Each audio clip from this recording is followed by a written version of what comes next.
Hello, this month we're going to be looking at shells and things. And we're going to start out small with the shrimp. And now let's start out by drawing a really basic shrimp shape.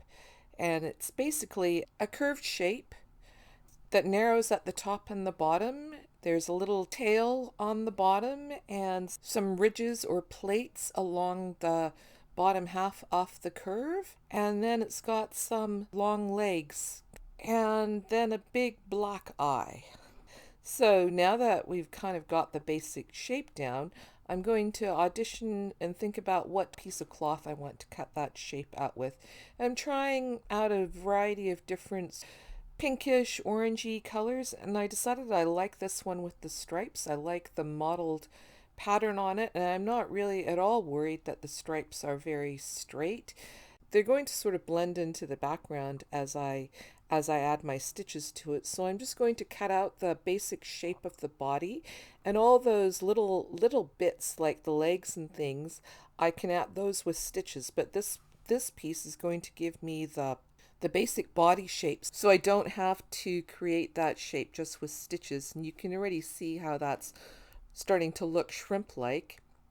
And after I've cut out the body and trimmed it down a little bit to a shape that I like, I'm going to now choose some thread colors, and I can't decide between orange and pink. So I'm going to blend the two colors together. So what I'll start out doing is I'm going to measure off a piece of those two threads so that they're both the same length. And then I want my stitching today to be fairly bold. So I'm going to go with three strands off the cotton. So there'll be an uneven number of the colors, two orange and one pink, or two pinks and one orange, either, whatever you like. And I'm going to use a stitch that's called an open chain stitch that creates a look a little bit like a ladder, and that will create those ridges for the plates off the shrimp shell along its body. Anyway, let me give this a try and see if I can show you how this stitch works. So basically you come up on top of your fabric, then you go in across the way just as you would if you were going to make a fly stitch. But now for your next stitch, instead of the one stitch in between, the securing stitch being in between, you go right back to one side and then to the other side. So you've created a wide stitch. So if we think of the stitches, the chain stitch, the fly stitch, and then the open chain stitch, they get wider and wider. So the chain stitch is a loop that's secured with a single thread, and the thread comes in and out of the same hole at the other end. Now, if you think of the fly stitch, where there's a single securing stitch, but at the other end, the threads come out spaced apart. Now, for this open chain stitch, the one end, the threads come in and out far apart, but at the other end, there are two stitches that hold the other end far apart. I hope that makes sense to you.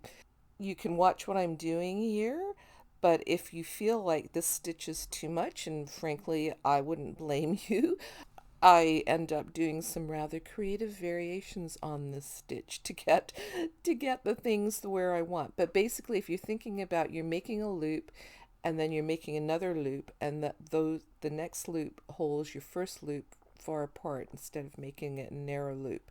You can also do this in a much simpler way by going around the edges of your shrimp, either with, say, a blanket stitch or just overcast stitch right around the edges, and then just make straight lines across your shrimp. That would be a lot simpler and far less confusing. I feel like after the fact, it seemed like a good idea at the time, but this particular open chain stitch is a little bit complicated and you may not want to do it. And when I go around the curve there, I'm using more of a blanket stitch in any case, because I need to have a wide space on one side and a narrow space on the other side. So a blanket stitch kind of going around the curve is called a buttonhole wheel. And now at the very end, to create that those little tail loops there, I'm using two chain stitches to make the loops at the end. And now I'll use stem stitch to create the little legs that are sticking out from one side of my shrimp. It's the reverse side of a back stitch, and it creates what's called a stem stitch. You can either use either of those to create these little straight lines that come out of the side of the shrimp here. They're legs that come out, and there'll be some tentacles as well, or antennae that come out that are long and curved if you want to make them long and curved. And then you notice that I only did that funky open chain stitch on the bottom half of the shrimp because the top half doesn't really have those lines. So I'm just going to go back in and do some stitching at the top here to secure the top down, and also to create those tentacles that are coming out near the top off my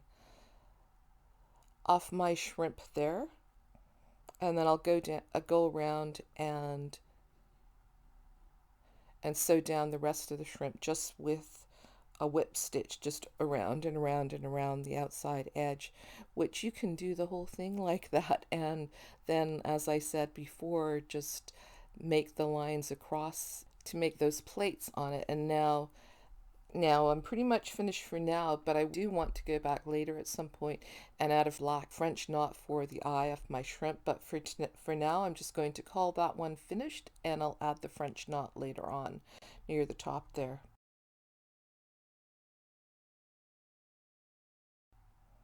So that's the first of our things with shells. Thanks for watching and happy stitching, and I'll see you in the next video.